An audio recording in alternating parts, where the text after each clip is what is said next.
When working on a new project in Unity, your assets can get extremely messy, like my bedroom, and it becomes nearly impossible to find a certain asset. Therefore, you really should use this pretty simple solution: a well-organized folder structure. And the thing is, it's super easy to implement, even for a beginner. So let's start and open up Unity. If you already have a project, you can also implement this system, though it may be a little difficult and you should only do it in the Explorer. But I highly recommend that you use it in your new projects. It will just make your life way easier. So open up a new project or go to your assets folder and create some new folders.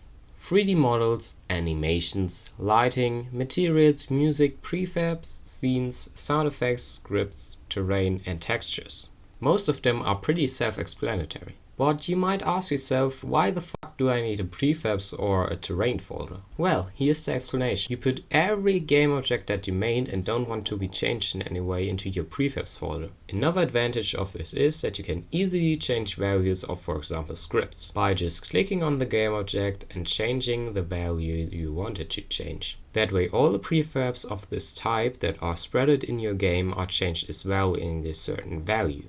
This is a great advantage, so you don't have to go in and do everything by hand. Having a terrain folder is also very advantageous if you're working with terrain, because you may want to add different layers to your game, and so you have one place to save them all.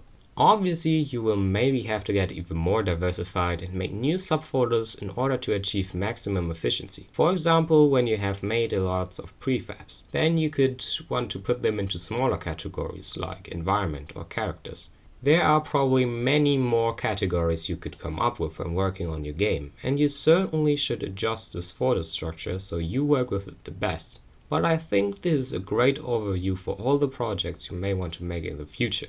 Anyways, I hope you were able to take something out of this video. When you did, please give me the honor to like and subscribe. After you did so, write subscribed into the comments. I will, as always, try to reply to as many of these comments as possible. By the way, this is another video you can watch if you want. See you again!